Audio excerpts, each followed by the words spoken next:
The NFL regular season is wrapping up, but there's still time to get in on the action with FanDuel, America's #1 sportsbook. Right now, new customers get $150 in bonus bets guaranteed when you place a $5 bet. That's $150 in bonus bets, win or lose. The app is so easy to use, and there are so many different ways to bet, like live same-game parlays. Find bets in the new Explore tab. Make a parlay in the Parlay Hub, the best way to find popular parlays, and more. So visit FanDuel.com/247 and make your first bet a layup. FanDuel, official partner of the NFL. Must be 21 plus and present in Arizona, Colorado, Connecticut, Iowa, Illinois, Indiana, Kansas, Kentucky, Louisiana, permitted parishes only, Massachusetts, Maryland, Michigan, New Jersey, New York, Ohio, Pennsylvania, Tennessee, Virginia, West Virginia, or Wyoming. FanDuel is offering online sports wagering in Kansas under an agreement with Kansas Star Casino, LLC. First online real money wager only. $10 first deposit required. Bonus issued as non-withdrawable bonus bets that expire 7 days after receipt. Restrictions apply. See terms at sportsbook.fanduel.com. Gambling problem? Call 1-800-GAMBLER or visit fanduel.com/RG in Colorado, Iowa, Michigan, New Jersey, Ohio, Pennsylvania, Illinois, Kentucky, Tennessee, and Virginia. Call 1-800-NEXT-STEP or text NEXT-STEP to 53342 in Arizona, 1-888-789-7777, or visit ccpg.org/chat in Connecticut, 1-800-9-WITH-IT in Indiana, 1-800-522-4700, or visit ksgamblinghelp.com in Kansas, 1-877-770-STOP in Louisiana. Visit mdgamblinghelp.org in Maryland. Visit 1-800-GAMBLER.net in West Virginia, or call 1-800-522-4700 in Wyoming. Hope is here. Visit gamblinghelplinema.org or call 800-327-5050 for 24/7 support in Massachusetts, or call 1-877-8-HOPE-NY or text HOPE-NY in New York, or visit oasas.ny.gov/gambling. Standard text messaging rates apply. Sports betting is void in Georgia, Hawaii, Utah, and other states where prohibited. With Blue Link Plus, you can access your Hyundai Tucson Limited remotely. Doors unlocked, temperature set, lost car found. There it is. Get complimentary class-leading Blue Link Plus. Call 562-314-4603 for complete details.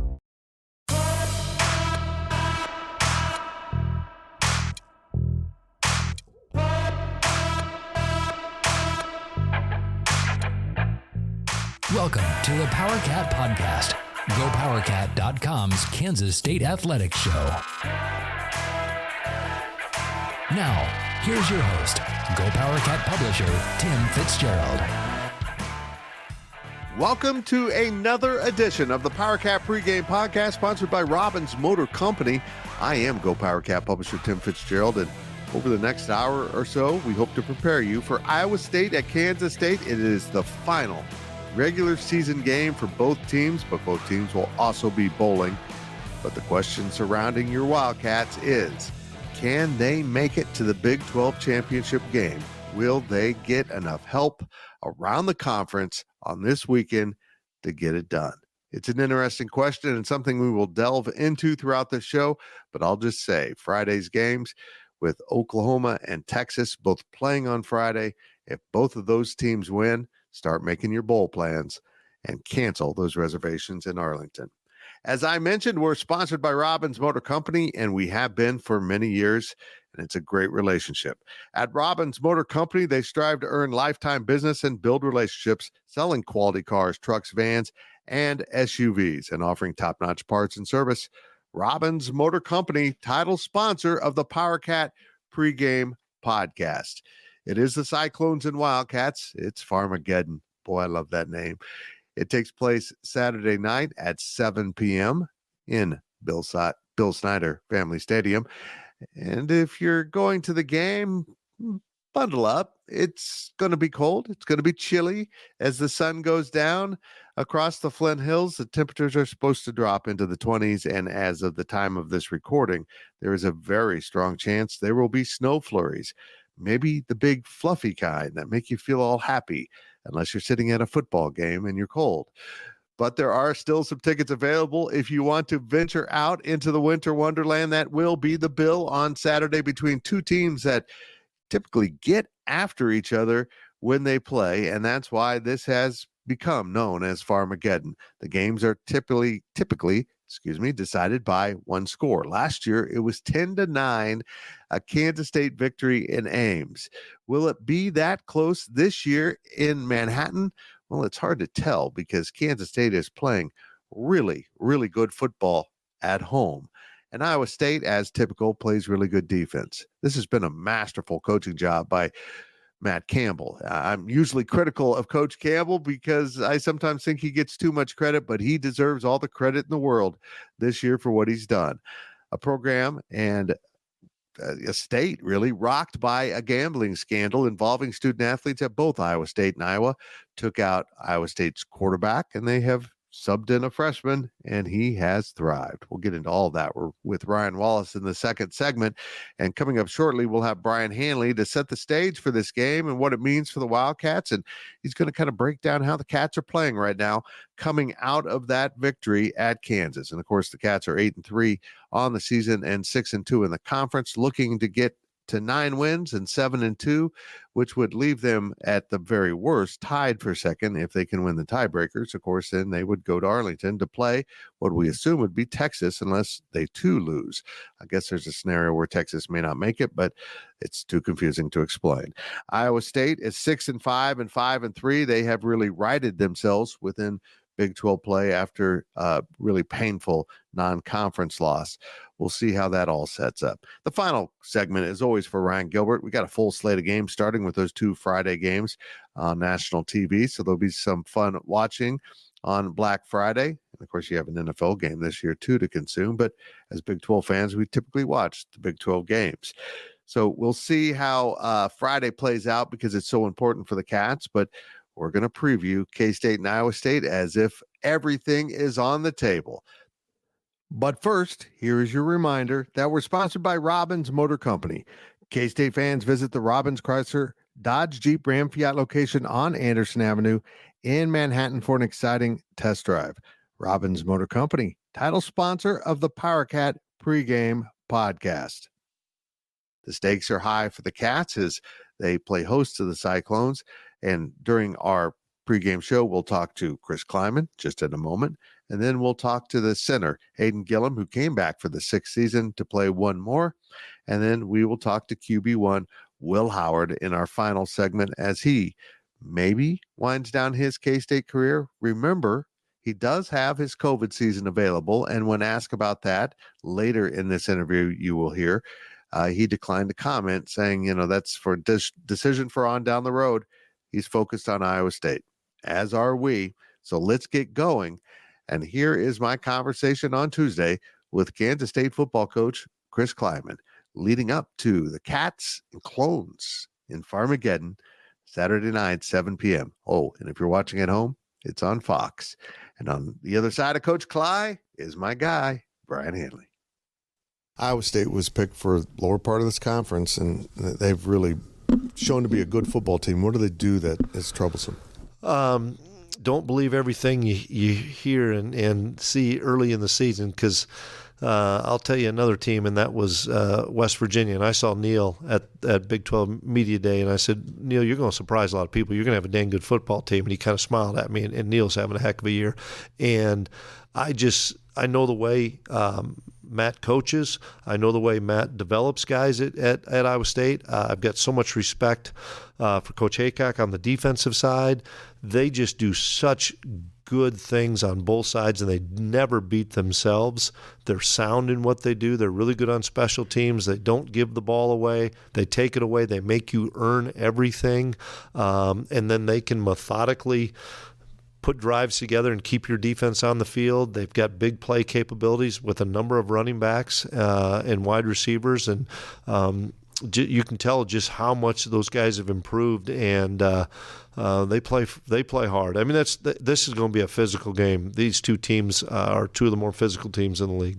Is that why so many of these Farmageddon games are so competitive? It comes down to physical play? Yeah, I think that's a big thing. And it doesn't matter if it's a high-scoring game or a low-scoring game like last year.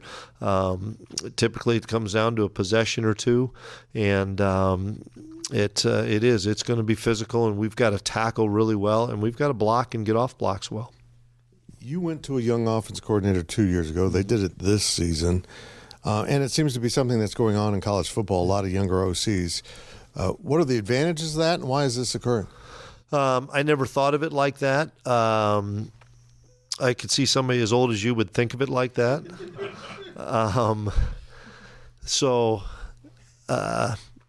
Probably relatability as much as anything. And, he had him on his staff. I had CK on the staff, so I just saw the interaction with athletes on a daily basis. It's all about relationship building and then being a great leader. That was head coach Chris Kleiman preparing you for Kansas State and Iowa State on Saturday at Bill Snyder Family Stadium. That game, of course, kicks off at 7 p.m. It's going to be chilly. Get wrapped up. Snow's in the forecast, but it could be a fun football game. A little bit later in this podcast, we will have Hayden Gillum, Kansas State's center, as he goes into senior day. But for now, we bring in our own offensive lineman, Brien Hanley. Of course, he played on those 97 and 98 Kansas State teams, and I just saw a great picture of you. You were the left guard for Michael Bishop. You were Bishop's BB, weren't you? I don't know if I was as good as BB, but I was out there. Fun times. I just remember that team so fondly. 25 years ago. How come you're still in your 30s? That doesn't make sense. I wish. Man, that is incredible. I was talking about that the other day. I'm like, that was 25 years ago. I'm like, where does the time go, man? Where does it go? It's incredible. It really is. This is a pretty good K-State team. It doesn't compare to the 98 team. In my book, nothing compares to that 98 team in K-State football history. But this has been an interesting season for K-State. So close, and yet they find themselves needing a large amount of help on this final weekend of Big 12 football to get back to Arlington to defend their Big 12 championship. They're still in play. The odds are against them. But at 9-3, and as I've said many times, 3 losses by a total of 14 points, this has been an interesting ride this season, hasn't it been? It has. At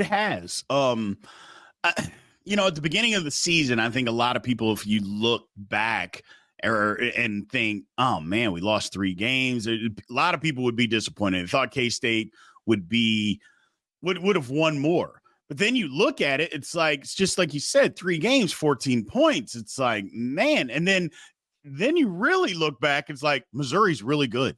I know a lot of K-State fans don't necessarily want to admit it. I'm one of those, but Missouri's really good.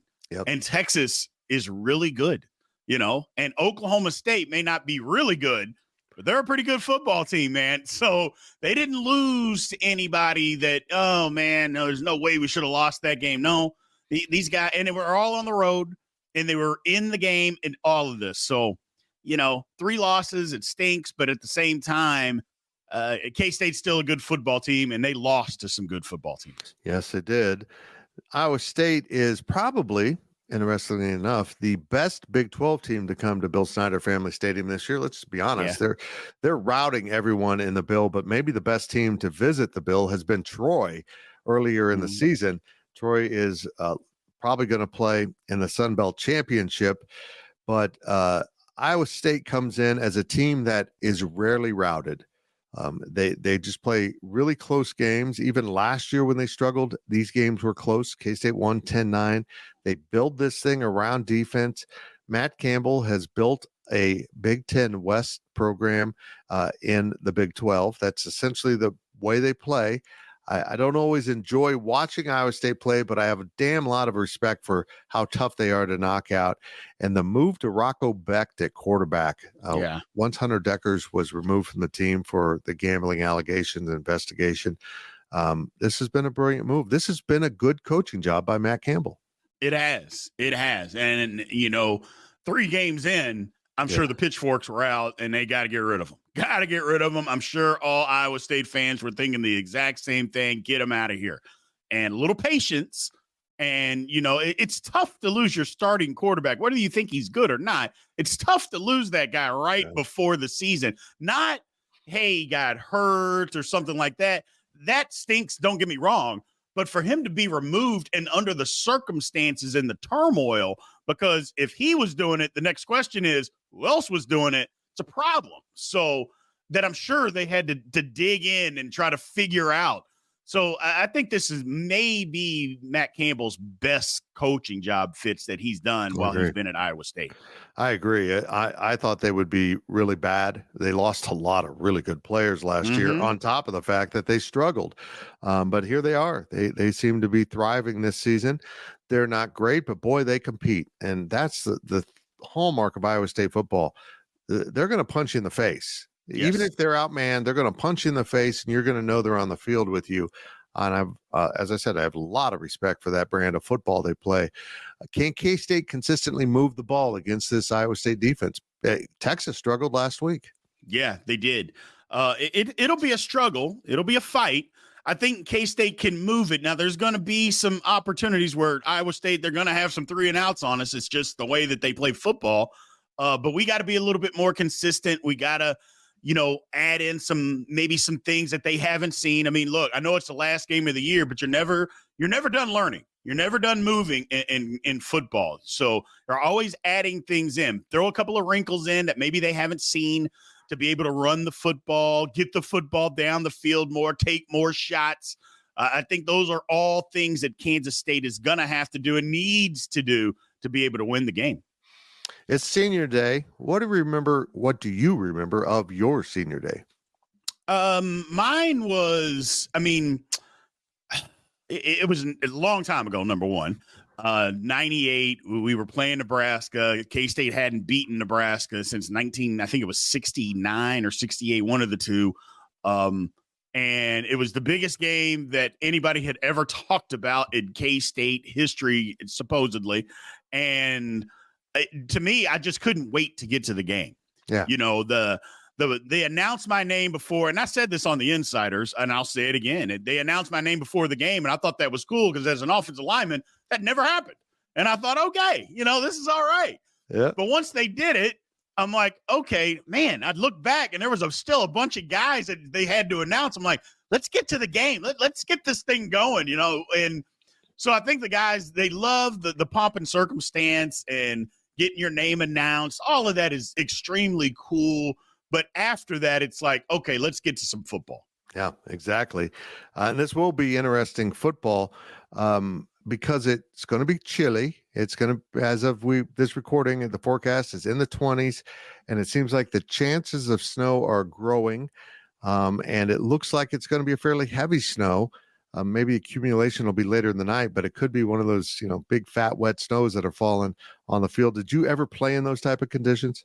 Not at K-State. No, never played in a snow game. When I went to Coffeyville, we had one, and it was, here's the thing about snow.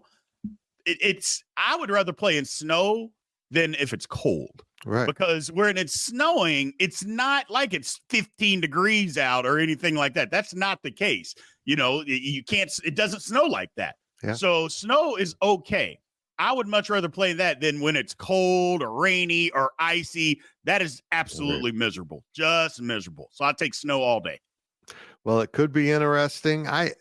Brien, I really don't know what to expect from this game because K-State has been so good at home, and Iowa State, no matter what, they seem to compete with the Wildcats. I don't know if this will be another one-possession game or K-State's going to jump on them. I'm just fascinated, again, like you just said, to get to the game and see what happens. I don't understand how these two teams fit together and how that will play out on the field.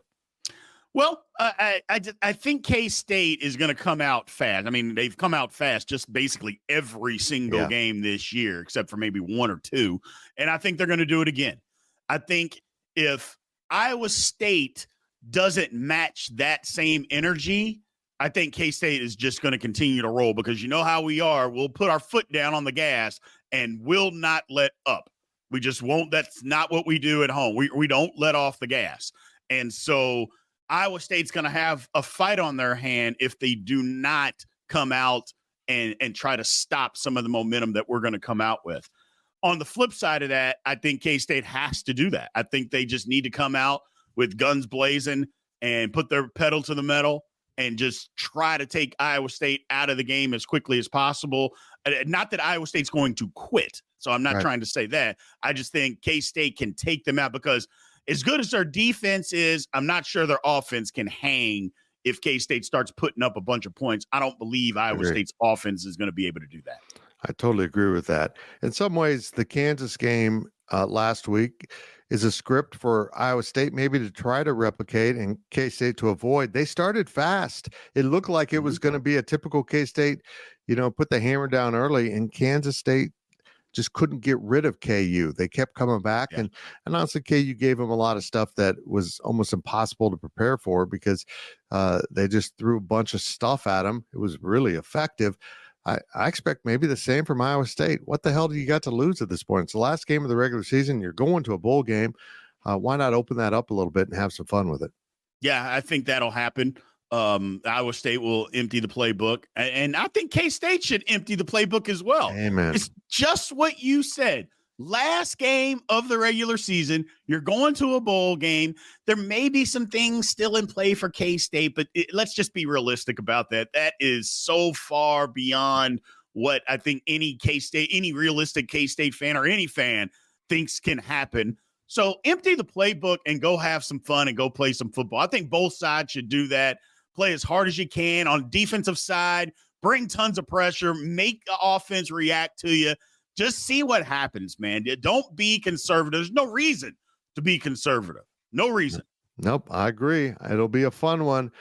Brian, how do you feel about this game overall for K-State? Do you think they're going to – it's, basically a 9.5, 10-point spread, which is interesting because, again, it's hard to beat Iowa State by more than one score. How do you think this game will play out? I think it'll play out probably like that. I think K-State will win by maybe 13, 14 points, something of that nature. I think they get a late score to push the margin up a little bit at the end.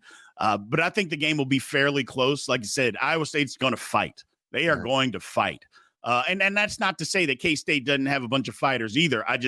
When you have a team that fights and maybe are undermanned, which I think Iowa State is undermanned, but when you just come out and you continuously fight and fight and fight, sometimes that makes you better than what you actually are. And I think we've seen that a little bit out of Iowa State, and good for them. Like I said, it's been an outstanding coaching job that they've done, but I just think K-State is just a better football team. They're at home, and that's going to rule the day. One more before we wrap this up. The Friday games are going to tell fans a lot about what's at stake on Saturday. As I've mentioned, and we'll mention again, Oklahoma and Texas win. You're not playing in the Big 12 championship, Kansas State. You didn't earn the right. If one of them loses, there's still something at stake. Certainly if Texas loses, a Kansas State win will mean they'll at least have a tiebreaker to decide things. We'll see how that goes. If Texas and Oklahoma win on Friday, any chance of an emotional letdown for Kansas State that finally their Big 12 championship repeat hopes are done and maybe they're a little flat? There's a possibility, but again, kind of what we talked about previously on the Insider, there's a lot of maturity on this football team, and nobody wants to go out losing your last home game. Right. Number one, as a senior of your career, but number two, of the season. So I don't think that there will be a huge letdown. There may be some disappointment for sure. For sure, there'll be disappointment. But as far as a letdown on the field, I don't think that we're going to see that. I don't think we'll see that. I would hope not. I think K-State knows that having this unbeaten schedule at home is kind of important. It's been a while. I was just looking that it's not been done very often at K-State, which is interesting. But there was a 3-year run of it getting it done, and you played on 2 of those teams. So you didn't lose at home when you were playing at K-State, which is pretty cool. He is Brien Hanley. He is one of our football analysts at GoPowercat, and I appreciate it so much. Make sure you check out his content at his own YouTube channel, Big B Sports Talk. And also, as he mentioned, he's part of our cast on the Insiders every Monday live here on our YouTube channel. We have a lot of fun with it. Tim Everson, Glenn Kinley, and the 2 of us. So make sure you check that out. We'll do at least 2 more this football season. We'll see how it plays out, Brian. And that's it for this segment of the Powercat Pregame Podcast. On the other side, we're going to talk to Will Howard and wrap things up, talking sports betting and all the lines around the Big 12 Conference with Ryan Gilbert. We're sponsored by Robbins Motor Company, and we shall return. GoPowercat.com's Powercat Podcast continues after this short break. Passion, drive, and patience. What brings home the winning trophy is also what keeps your ride or die alive. eBay Motors has everything you need to maintain your vehicle and level it up to peak performance, from superchargers, roof racks, exhaust kits, LED headlights, and more. Whether you're into speed, power, or style, eBay Motors has got you covered. With over 122 million parts for your number one ride or die, you'll always find exactly what you're looking for. And with eBay Guaranteed Fit, your part is guaranteed to fit your ride every time or your money back. Because with eBay Motors, you're burning rubber, not cash. With all the parts you need at the prices you want, it's easy to turn your car into the MVP and bring home that win. Keep your ride or die alive at ebaymotors.com. Eligible items only. Exclusions apply. Welcome back to the Powercat Podcast. Welcome back to the Powercat Pregame Podcast, sponsored by Robbins Motor Company. One segment behind us, so much more to come, including our Ryan Wallace to break down the Cyclones and Wildcats and really kind of lock in on Iowa State, as he does in all of these. But he is also our recruiting expert, and that's so important in this game because there are a lot of players on this Iowa State team that K-State courted and really wanted, and Wally will surely get into a lot of that. Iowa State, K-State kickoff at 7 p.m. on Saturday night at Bill Snyder Family Stadium. And remember, we're sponsored by Robbins Motor Company, the dedicated team of automotive professionals at Robbins Chrysler, Dodge, Jeep, Ram, Fiat will match you with a vehicle that suits your lifestyle and budget. Robbins Motor Company, long-standing title sponsor of the Powercat Pregame Podcast. We have Wally awaiting in the wings here, but first we need to talk to the center, Hayden Gillum. It'll be his second senior day. He walked through it last year, but knew he was probably coming back. This will indeed be his final home game at Bill Snyder Family Stadium. And Hayden and his quarterback, Will Howard, who we'll talk to in a little bit, are so important to this K-State team. After all, Hayden Gillum has to snap the ball. Without Hayden Gillum, the ball would sit there on the field and be really boring. I think he's kind of important. Hayden Gillum's one of my favorite Wildcats, and you're about to find out why. He's a Kansan through and through. He always says what's on his mind, and he's going to miss this place. Let's get going here. Hayden Gillum, Kansas State Center. Does senior day mean a lot to you? Yeah, it does. I think it's hitting a little harder this year. Last year I knew in the back of my mind that I had the option to come back. So you knew, like, if you got to that day and you're like, man, I want to come back again. But this is really it. And I just got off the phone. I think I'm just trying to take it all in. You know, even this week of practice, you really realize that your days are limited here with these guys, and it's going to be special. I always find it a little weird when senior day isn't your last game. Mm-hmm. So this is kind of cool. I mean, this is literally the last game of the season until a bowl. But yeah, no, it's awesome. And what better way to wrap it up than here in the Bill with everyone. And it's been such an amazing year, and I'm just excited to have one more opportunity here. I'm so fortunate that I've been able to have this extra year that a lot of people haven't got. But it's going to be great. I think the atmosphere is going to be great, and Iowa State's always a good challenge as well. So why has this team been so good at home? I think just one is just, I mean, the atmosphere and the energy that guys have played with. I don't know specifically, but it's been something that I don't know, like 2012 and 99 maybe somebody said was the last time that we've had the opportunity to be undefeated at home. So, and we've won in pretty good fashion each home game. So it's been fun. Anytime you can play like we have in front of our fans, it makes for a fun weekend. And they've what has made it so special to have them here and the support. So we're looking forward to another one. Well, I tell you what, Ryan Wallace, this is going to be interesting. It's always good when Farmageddon goes down. It just is. It's just fun. And it's going to be an interesting matchup. But you pointed something out as we were beginning to start this segment, that there's a lot of players on this Iowa State team that K-State recruited and failed with. Yeah. And it's very interesting to me that after those recruiting successes head-to-head with Kansas State, Iowa State comes in here, kind of fighting to get that seventh win, to look better. And it's just fascinating to me what K-State's done with the talent they did get. Yeah. And this has become kind of I don't know. I mean, when I was in college, Fitz, and even before then, I remember, the Iowa State game was of some particular importance, more so maybe than, when you played Texas Tech or Baylor or something like that. But this rivalry, it seems like maybe ever since the whole Farmageddon name came around and maybe the Arrowhead games that were kind of down to the wire, it's really taken on like another notch in terms of like hatred for one another. And so I'm always, at least the last couple of years, I'm always kind of careful when K-State fans want to nag on Iowa State too hard, because I want to say, but there are a lot of players on that team that K-State would love to have. So, you can slander the coaches and maybe talk bad about, that our coaches could develop better than those coaches. You can have that debate, but, before you get into the talent on talent, be careful what you say, because, Matt Campbell's staff has, made a living the last maybe at least 3 to 4 years really stinging K-State. And, some have come back to bite Kansas State, some haven't. But especially on the defensive side of the ball, you start going through the depth chart along, the offensive line or the defensive line. There's a handful of guys, more so reserves, that K-State really, targeted and made priorities in their recruiting classes. But gosh, you look at the linebackers and it's the name after name: Will McLaughlin, Carson Willich, Jack Sadowski.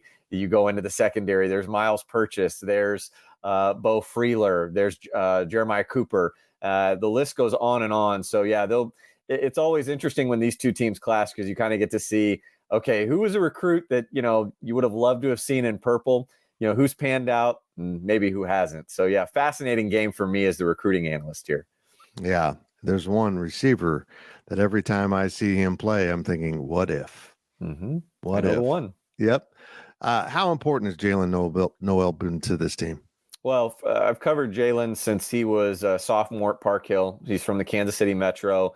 And even back then, you could just see, similar to a Luke Grimm, who was quieted by Kansas State a week ago for KU, another KC Metro guy, in that they're both just crafty route runners. And he's really taken his game, it seems like, to the next level, which surprises me, because he's doing it with a first-year quarterback. If this was still Hunter Deckers under center, you would be like, okay, I get why Jalen Noel's, taking his game to the next level, but he's doing it with Rocco Becht. And he really has been the guy, it seems like, for Iowa State this year. They went into the transfer portal, which is rare, Fitz. If you look at the depth chart, I think there's only one guy on offense and defense that Iowa State's going to start that was a transfer portal ad, and that's the other receiver, Higgins, that they picked up from Eastern Kentucky. And so they've sprinkled Higgins in a little bit, but it's really been Noel who's been their guy. And not only in the receiving element, Fitz, but also on special teams as a return man. He's kind of the guy, it's interesting. This offense kind of runs and is predicated a lot on what they get out of their tight end position. Not all that different from Kansas State. As we've seen, Ben Sinnott is kind of been the guy that stirs the drink when Will Howard needs a play. It's been Ben Sinnott all year long. Same can kind of be said, I think, for Iowa State when they've had their offense firing on all cylinders this season. It seems to be because they've got their tight ends working. But in terms of receivers, it's been Jalen Noel, and he's a guy that can win underneath and he can win over the top.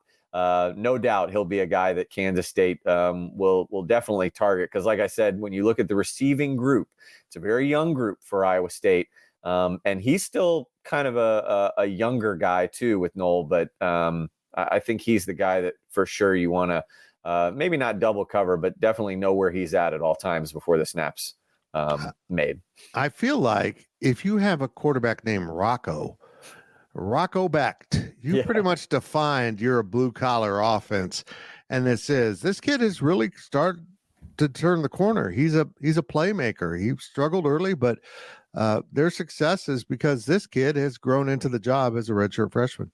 He's got some moxie to him, and coming in to this season, back in the offseason in the spring, when everything started to go down with the gambling scandal and Hunter Decker's involvement in that, I started checking around with some Iowa State folks, because as the recruiting analyst, naturally I thought, well, this is JJ Cole's job to lose then now, right? Because he was kind of their Avery Johnson in this coming class, in the 2023 class. He's a true freshman. He's 6'6". He was an Elite 11 guy, big arm, tall, great vision. So I naturally thought, well, it's got to be JJ Cole. And then you kept hearing through the spring and summer, yeah, Cole might have some of the better intangibles in terms of the physical tools, but this Rocco Beck guy has the locker room behind him. He's a guy that commands the offense, knows the playbook well, and can, again, really rally the team. And we've seen that this season. He's not perfect. He tries to, it seems like when things either aren't working or maybe are working well, he kind of gets ahead of himself and thinks he can maybe do some things that he can't do. And so, again, he's not without, his mental miscues, but I'm with you, Fitz. I've been really impressed at, kind of the moxie that he has and his ability to keep Iowa State in games that it seems like you would expect them to fade, particularly with a redshirt freshman under center. Yeah, it's been impressive that they score enough to win, and they often don't have to score much because that defense remains built to last. And if you play good defense, you're going to be in games. They were last week when they kind of made Texas struggle a little bit. This won't be easy going for K-State to move the ball against this defense. No, not at all. And I mean, them getting Jeremiah Cooper back at free safety has been so huge for this defense. Missed a couple games with injury. And if you watch them early in the year, and then I think this last week against Texas, he was back as well. And he'll be like full strength, I think, for K-State now. He's remarkable. And again, an offer that K-State wanted, a guy that they had tabbed to make an official visit. And he ends up taking the official visit like a week or two before Manhattan to Ames, and it was done. And I think K-State would have loved to have, gotten a rebuttal in that recruitment because we've seen Jeremiah really blossom. But this secondary is really active, Fitz. They've got a guy, TJ Tampa, on the corner who is going to be an NFL draft pick and probably a day 1, day 2 kind of draft pick. Just a phenomenal athlete with great length. And then you've got Miles Purchase on the other side. And then again, some ball hawking safeties. One thing that's interesting is it sounds like they're unsure right now as we tape this of whether or not Malik Verdon is going to go. He's a sophomore for them that kind of plays their bandit safety. If he can't go, they'll have Ben Nickel out there, who's actually a native Kansan, a guy that Iowa State was able to get to walk on for them. I don't know if it's a huge dip, but again, from a communication standpoint, I think, offensive line is huge for communication. I think the secondary is huge. So it could be a little bit of an adjustment if they don't have him. But getting back to, what you're talking about with this defense, John Haycock has just done a phenomenal job getting these underclassmen to figure out his scheme and play within it. When you look at the depth chart on offense, freshmen and sophomores, there are 16 guys on the depth chart this week for Iowa State that are freshmen, redshirt freshmen, or sophomores. On defense, 17 freshmen, redshirt freshmen, and sophomores. That's crazy. An incredible job that they're doing in Ames. And I like I said, I can't remember. I'm having a brain fart here. It's only been 5 minutes that we've been on, and I can't even remember what I said in the first segment. I don't know if this has been mentioned or not, but I'll echo it again. There's some sentiment in Ames, Fitz, that this might be Matt Campbell's and his staff's best job that they've done coaching. You can make that argument. And again, this is a team, Fitz. What's scary about what this defense is doing is what I just mentioned. This is a group that should be there for several more years. And you're seeing what they're doing in 2023. This is a group that could do it again in 24, could do it again in 2025. But again, to answer your question, I guess getting back to what they do well, they kind of remind me in some ways of Kansas State up front in their front seven. They're not great at naturally generating a lot of pressure, but they're really stout against the run, and they have an incredible motor. And then you look at the back half, and again, it's kind of similar to K-State in the way that they attack the ball. They'll get beat sometimes, but just, again, great effort, great energy, good playmaking ability, and they've created some turnovers this year. If you were offensive coordinator, how would you go about defeating this defense? I think you'd have to test the run initially because K-State's been so strong at it. Why go against what's been working? And so I would obviously start out that first series and see, okay, let's go strength for strength and kind of see what happens here. But after that, I kind of like some of the tight ends here. whether it's Garrett Oakley, whether it's Ben Sinnott, to try and create some mismatches. Again, I feel like there's some really good linebackers for Iowa State, but they're young. And I think they're also probably better equipped to handle the run than maybe they are in coverage. And so I like whether it's the tight ends or even maybe the running backs out of the backfield, getting DJ Giddens a couple more targets, getting Trayshawn Ward a couple more targets out of the backfield, or maybe getting some of these guys, whether it's Keegan Johnson's very good at it, running some underneath routes, right? I think that could be an area that Colin Klein exploits that could then open up, that over-the-top aspect for a guy like Jace Brown, or maybe even open up the running game a little bit with some counters and getting to the outside. But I like, again, the underneath routes, kind of those mid-level passing routes, and maybe seeing if you could get the tight ends open. Because I think if there's a mismatch that could be exploited here, it could be with these linebackers in coverage. I agree with all that. It looks to me, and I don't mean this as an insult, but it kind of is. Matt Campbell has built a Big Ten West team. He's built just like those teams. Great defense, okay on offense, low scoring games. Let's win football games.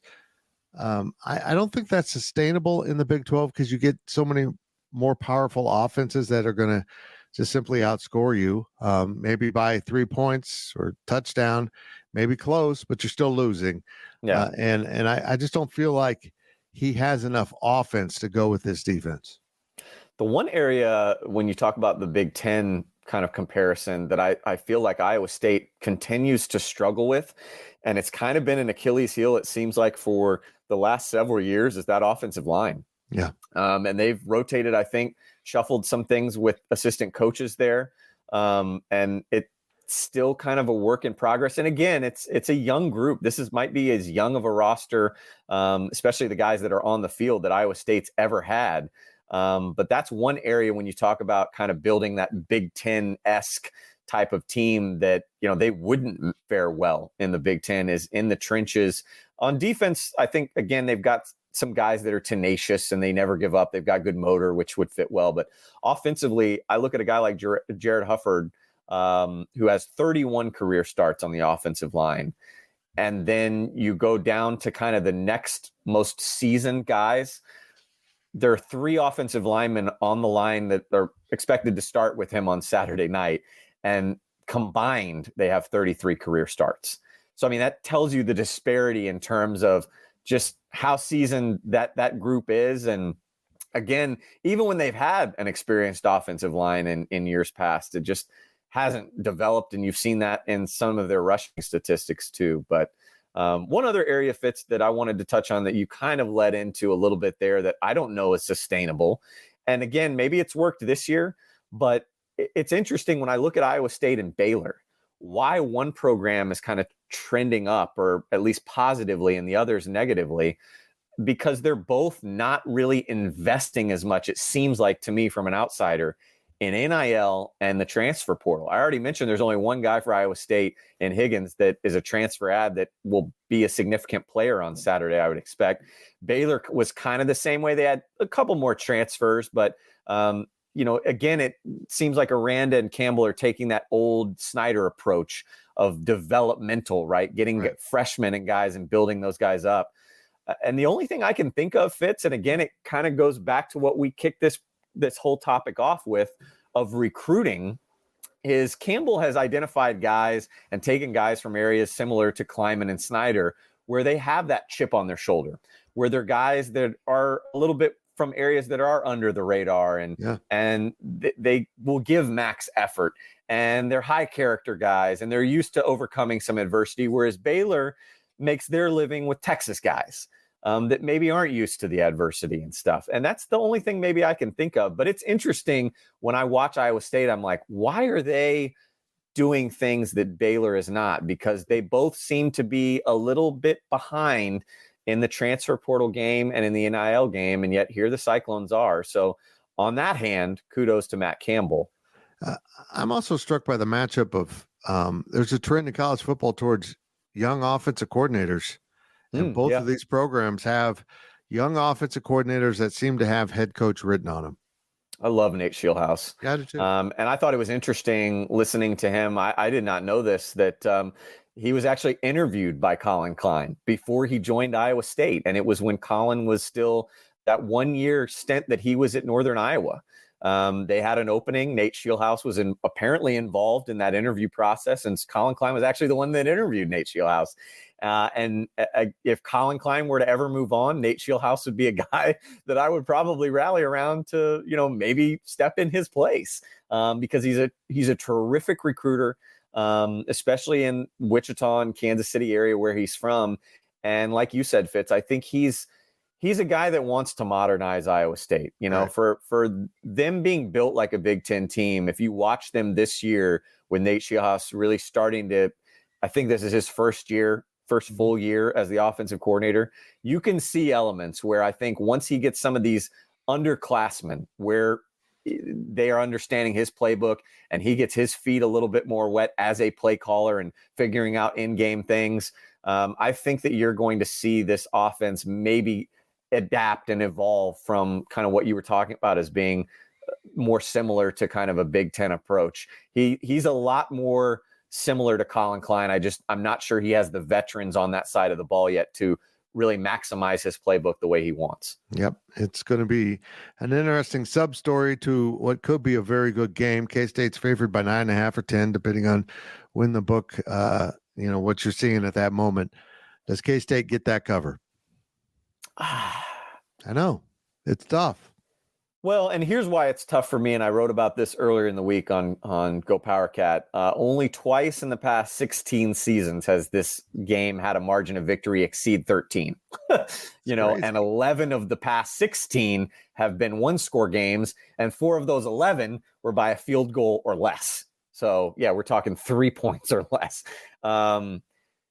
K-State, I think the senior class is really motivated, and I think, having this whole tiebreaker scenario, which I'm not going to get you started on, Fitz. Folks can go listen to the GoPowercat podcast earlier if they want to hear you go off on that tangent. But I think having that as motivation, and again, having this kind of as a rivalry game, right? It's not Baylor that comes at the end. I mean, this team this roster and this staff likes to beat Iowa State. I think that motivates them where, as much as, history says don't go over 13, what would you say the line is, 9.5? 9.5, yeah.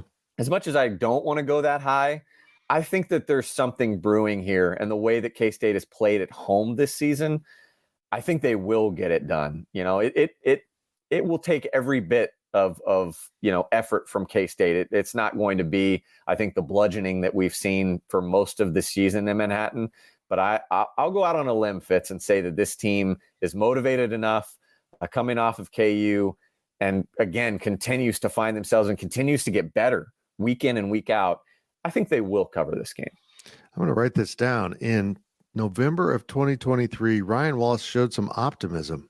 I am not that guy, and here we are. Nope, here we are, and there we go. Ryan Wallace, I appreciate it so much. Thanks, Fitz. And after this break, we will bring in another guy who often picks against Kansas State. It is Ryan Gilbert, our betting expert, preceded by an interview. I'm so confused right now. I don't know who it is. We'll be back on the Powercat Pregame Podcast, sponsored by Robbins Motor Company. GoPowercat.com's Powercat Podcast continues after this short break. When the whole family comes together to watch the game, nobody wants to miss a second of the action to run to the grocery store. With Instacart, you can get all your weekly groceries in as fast as an hour. Less time shopping means more game time. Let's go. Visit instacart.com to get free delivery on your first 3 orders. Offer valid for a limited time. $10 minimum per order. Additional terms apply. Welcome back to the Powercat Podcast. Welcome back to the Powercat Pregame Podcast, sponsored by Robbins Motor Company. 2 segments are down, only 1 to go. Look, paradise can't go on forever. Ask Ryan Gilbert, who's about to join us to talk about sports betting this weekend with Big 12 games. Yeah, Gills was just in paradise. He covered basketball in the Bahamas, and he had to come back to us. It ends. But this podcast will live on forever. I have no idea what that means. Hey, make sure you are considering Robbins Motor Company next time you need to purchase a vehicle. They're just wonderful people, wonderful service, and it's a place that I enjoy shopping for cars at because it's low pressure, great service. Gotta love it. K-State fans, visit the Robbins Chrysler Dodge Jeep Ram Fiat location on Anderson Avenue in Manhattan for an exciting test drive. Robbins Motor Company, the ongoing, never-ending sponsor of the Powercat Pregame Podcast. Well, Will Howard is entering probably his final game at Bill Snyder Family Stadium. And part of this interview that we've clipped here included a question about would he be back for next year, because he still does have that COVID season available. And he steered around that. And I honestly don't know if he knows what he wants to do. And I suspect he might even be considering transferring for that final year, because the shadow being cast by Avery Johnson is large, particularly among the fan base. And even though Will is set one significant record in career touchdown passes, and he's closing in on the single season record, he might get that in this game. He will tie it with 2 and pass it with 3.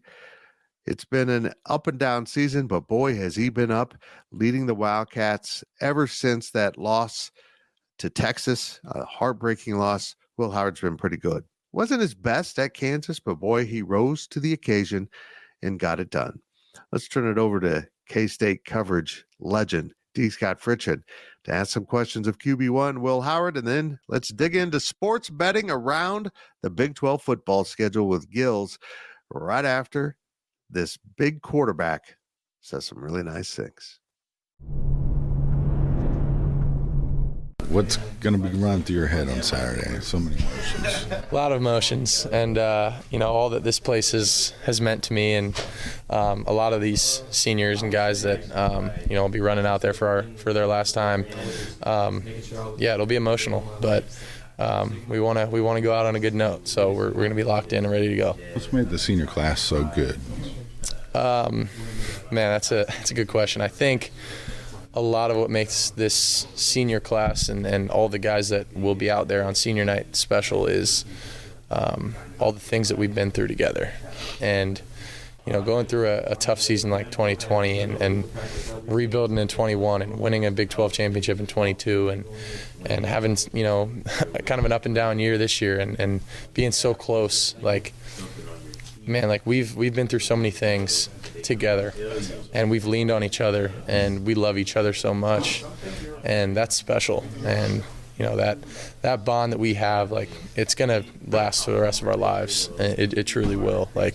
I know when we all come back in 10 years and celebrate our our reunion, hopefully a lot of us are still playing ball in the league, but I know that we're that relationship, that love that we have it runs deep, and it's going to for forever. It's hard to win in college football, but you guys have been so successful at home. What's been the key to that? It's the environment, it's the fan base, it's everything. It's everything that goes into that, and we're that means a lot to us. Is how much the fans are into it and how much love that they show us on every Saturday, and the environment, we feed off of it, and you can tell this team really has, and we've jumped out to early leads, and we want to hopefully do that this game and continue the momentum that we have at home and use the crowd to our advantage, because it is truly a home field advantage. What does scoring first mean for you guys? It's big. I think we've only deferred one time this whole year, and we like to take the ball first and set the tone and go down and get an early score.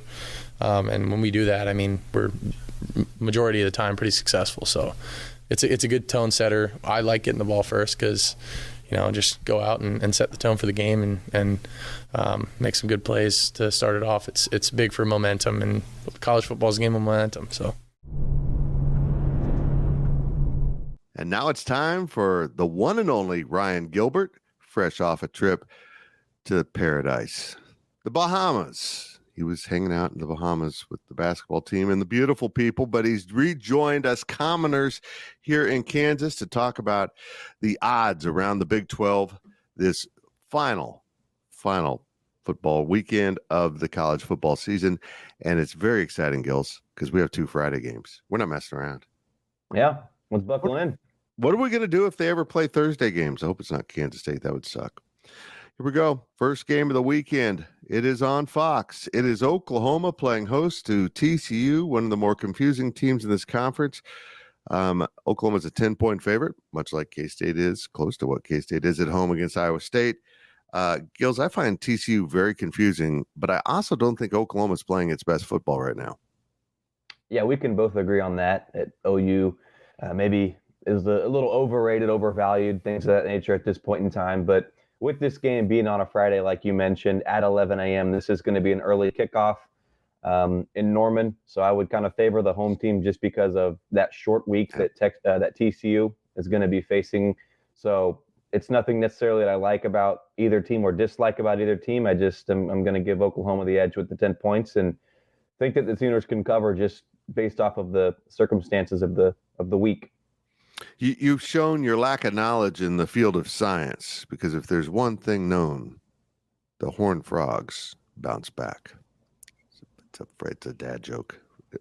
Okay, let's move on to Texas playing host to Texas Tech. Of course, Texas is number 7. They're 10-1. They're leading the Big 12 by a full game. They're 12.5-point favorites. The Red Raiders have been a thorn in their side. They got them last year.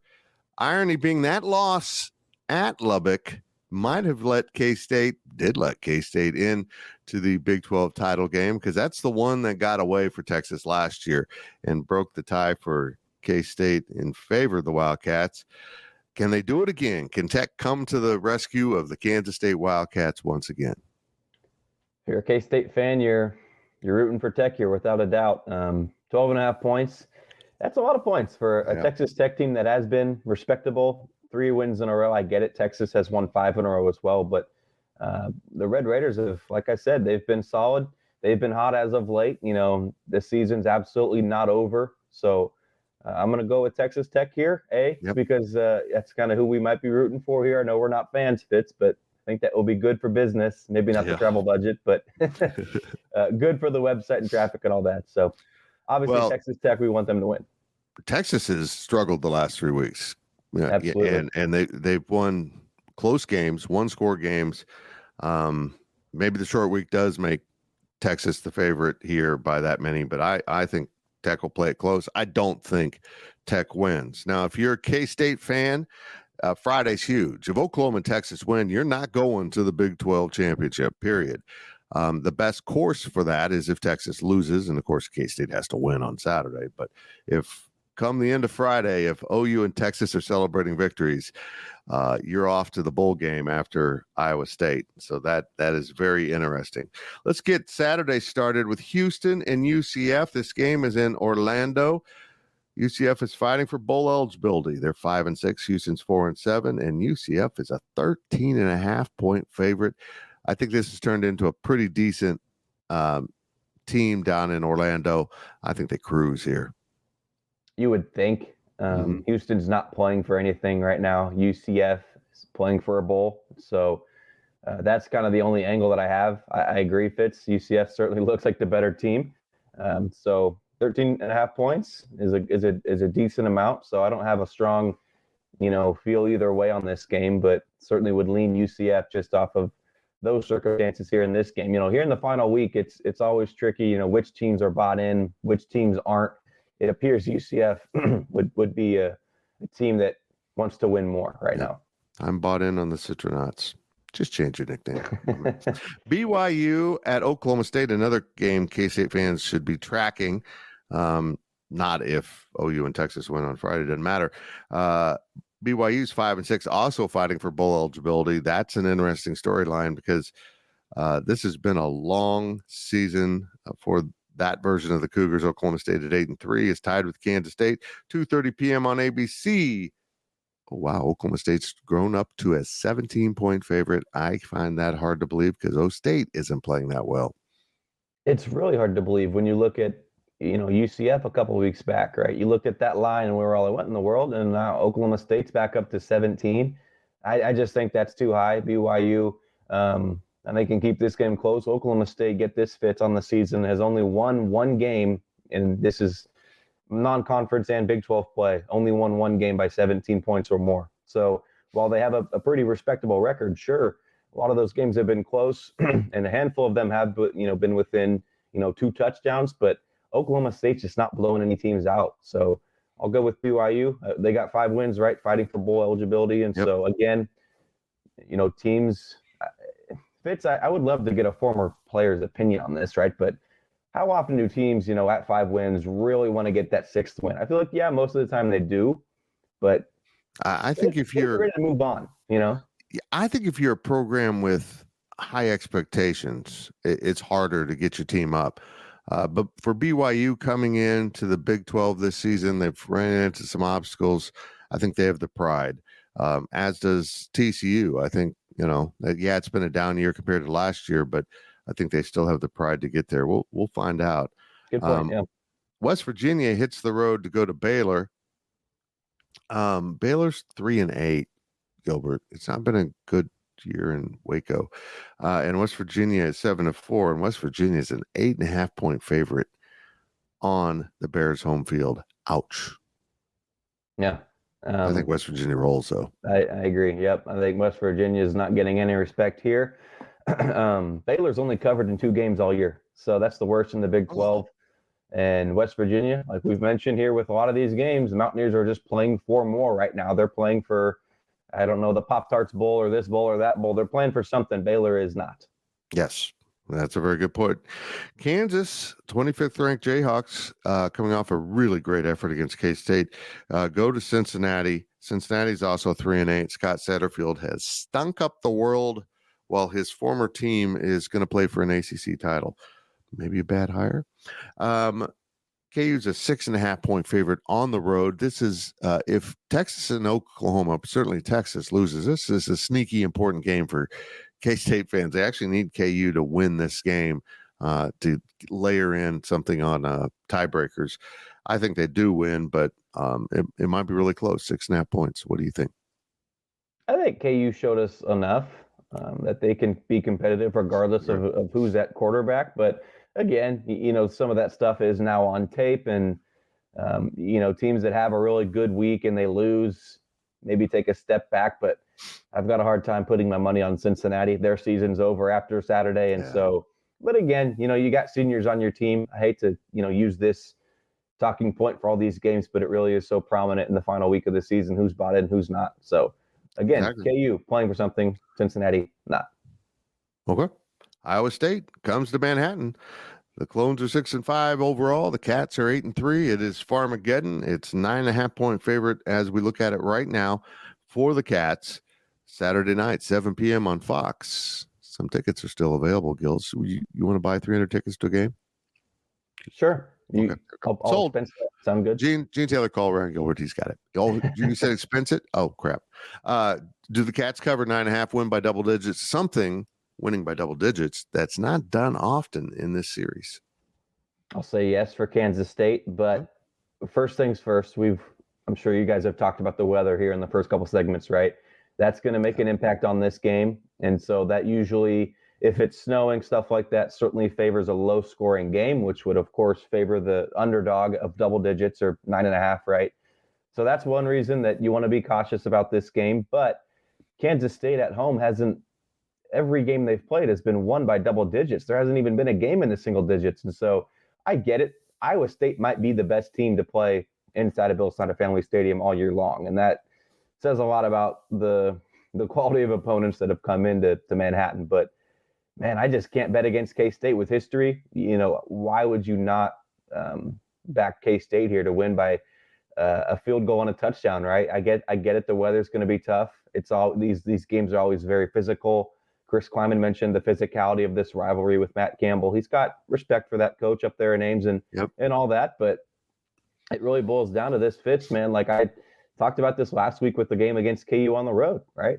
These numbers are so night and day different when Kansas State plays on the road versus at home. So I think K-State's in a good spot to win in a blowout. Yep. It's going to be cold. It's going to be snowing. But thoughts of Ryan Gilbert will warm your heart if you're in the stands. Ryan Gilbert, thank you so much. I'll be there in the stands with my 300 tickets, right? Yes. Well, no, you don't. You still got to work. You got to be in the press. The problem is you don't have 300 friends. You don't have 3. That's it for Gilbert. I'm going to make him go away now. Go do your other job. Trash is piling up on the streets. Thank you, Ryan Gilbert. We always have a lot of fun with you. People think I'm too mean to him. I'm not mean enough. I think that's pretty clear. He's pretty mean to me. Oh, it doesn't matter. Hey, this is the final regular season episode of the Powercat Pregame Podcast.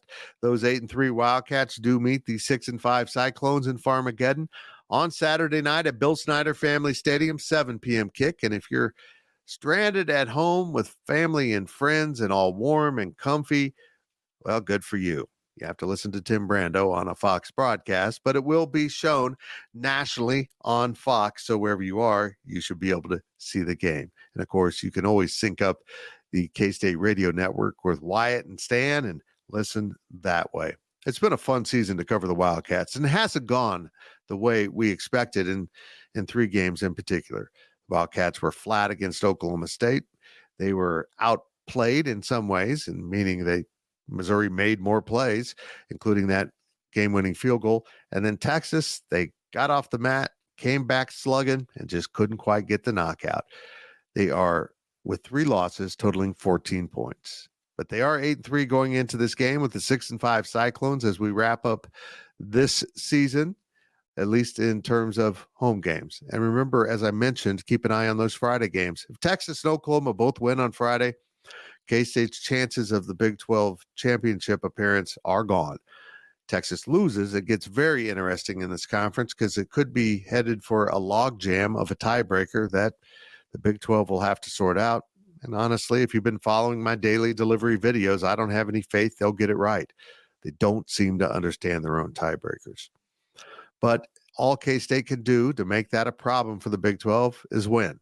And winning is good no matter if you're going to get to the Big 12 championship or not. It's going to be a fun weekend of football around the Big 12 as some teams are fighting for bowl eligibility and other teams are fighting to get to Arlington. We'll see what happens. But here in the Bill, it's Farmageddon. And your one thing to watch is pretty much been the barometer of how K-State will play this season. Check out those first 2, maybe 3 drives for the Kansas State offense and also for the Kansas State defense if they get stops. Can Kansas State open up a lead on Iowa State? It's something the Wildcats have done in virtually every home game. Score first, score early, back it up with more points, and make the visiting team play from behind in a very hostile environment. We'll see if K-State can do that again. Reminder, there are still some tickets available. Let's get this thing sold out at the Bill as the Cats play the Clones the final regular season of 2023, and it flew by. And remember, folks, it's going to be snowing. It's going to be cold. Bundle up, but it could be a really cool experience to be at the Bill as K-State wraps up the season and wraps up and salutes the home field seasons and careers of some great seniors. And remember, folks, 7 p.m. kick, and at that time, I'm going to see you at the Bill. Thank you for listening to the Powercat Podcast. Make sure you're subscribing to our show at Apple, Spotify, Amazon, or wherever you get your podcasts. Call It What You Want is a brand new podcast part of the CBS Sports Golazo Network covering every angle of the United States men's national team. I'm Jimmy Conrad, and I'll be joining Jesse Marsh and Charlie Davies every week for a passionate, informed, and unapologetic conversation about all things U.S. men's national team, like tactics, American players home and abroad, match previews and recaps, interviews, and more. As our boys get set to compete for hardware in the CONCACAF Nations League Finals, the Olympics, and the Copa America in 2024, Call It What You Want will be along for the ride to provide expert analysis and unfiltered opinions, so fasten your seatbelts. And don't forget to download and follow on the Odyssey app or wherever you get your podcasts.